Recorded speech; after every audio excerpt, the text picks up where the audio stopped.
Bom, a gente vai estar falando hoje sobre funções financeiras que a gente usa no Excel.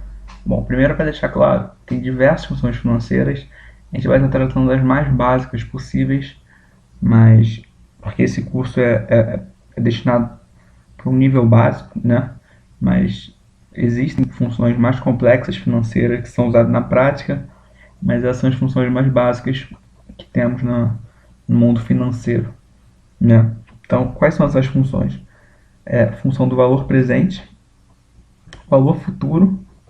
Então, você tem o valor do investimento agora, quanto ele vai render no futuro, que é o valor futuro, a partir de uma taxa que você coloque em um determinado espaço de tempo, tá?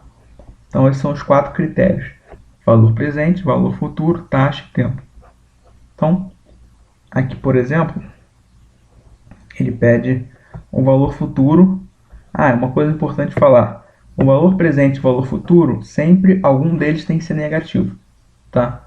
Se algum deles for positivo, necessariamente o outro tem que ser negativo, porque se os dois forem positivos, sempre vai dar alguma coisa errada. Então, se você botar o valor presente como positivo, você bota o valor futuro como negativo. Ou se você botar o presente como negativo, o futuro você bota como positivo, tá?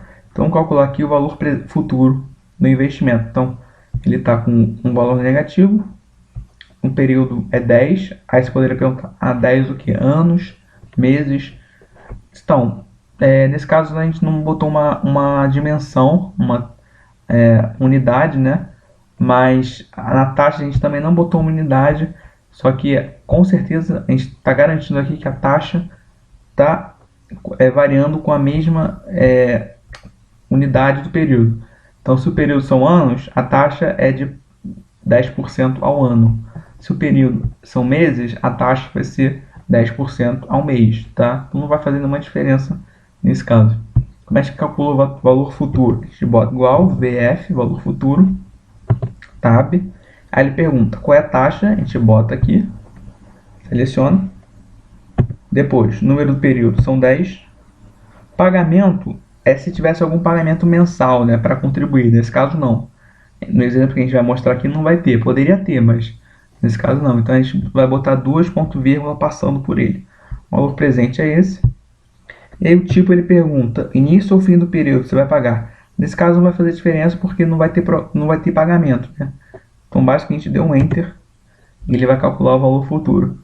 Aqui é a mesma coisa, só que é o valor presente, né? Então VP, taxa 10%,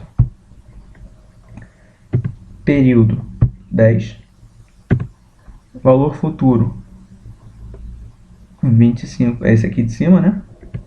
E o tipo, calma aí, pagamento, a gente vai pular, né? Valor futuro é esse.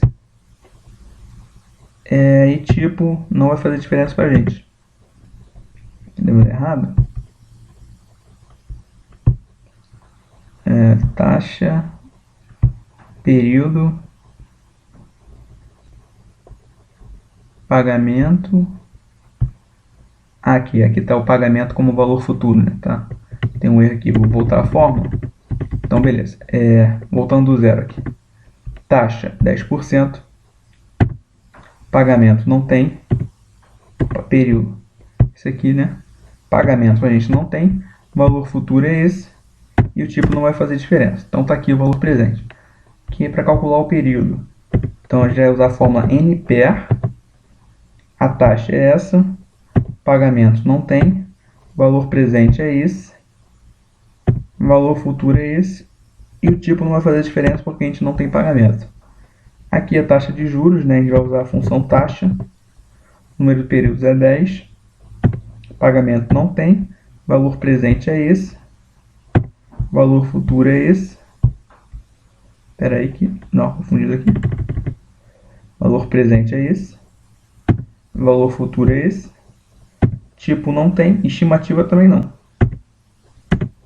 Então a taxa de 10%. Exemplo 1. Aqui tem o investimento, né? Aí tem as pessoas que estão investindo. O valor, os juros, o período, ele quer o valor futuro. Então a gente vai usar a função VF. A taxa é essa. O número de período é esse. O pagamento não tem. O valor presente é esse. E o tipo também não vai fazer diferença agora. A gente tem aqui o valor futuro. Te arrasta até ir para os outros. Aqui também o período, né? Aí você pode perguntar, o valor que você falou presente tem que estar com negativo e o valor futuro com positivo ou vice-versa. Aqui não está. Repara que está sim, porque isso aqui é um estilo personalizado, né? Está aqui personalizado. A gente poderia mudar em personalizado e botar um menos aqui. Tanto que se você for ver na barra de fórmula, ele aparece com menos aqui. Então isso aqui significa menos também, contém esse parênteses e o valor dentro. Então a gente pode calcular N per, a taxa é essa, pagamento não tem, valor presente é esse, valor futuro esse aqui de cima, e o tipo não vai fazer diferença para a gente agora. Então a gente arrasta para os de baixo. Aqui é parecido, né? Só que agora é o valor presente. Então a gente vai usar VP, a taxa é essa, o período aqui, pagamento não faz diferença, o valor futuro é esse, e o tipo também não. A gente achou o valor já negativo, porque está com esse parênteses, significa que está negativo. Se a gente aumentar, a gente vê o do março melhor. E o exemplo 4, parecido, só que agora é juros, usando a função taxa. O número de períodos é aqui. O pagamento não existe, porque não está se pagando nada ao mês, nesse caso. O valor presente é esse. O valor futuro está aqui. O tipo não vai fazer diferença. E a estimativa da taxa de juros também não vai ter nesse caso, porque a gente não está usando estimativas para taxa de juros no nosso cálculo. Então está aqui as taxas de juros durante o tempo, né? Então a ideia inicial dessa parte financeira, né, não é um curso de matemática financeira avançada, até porque existem muito mais funções e tipos. Você pode botar, simular, mas pode calcular TIR, VPL, mas nesse caso a gente vai estar abordando só o simples para estar dando uma ideia das fórmulas bem básicas da matemática financeira ligada a investimentos, porque o objetivo do curso é simplesmente dar um panorama geral sobre as funções básicas do Excel.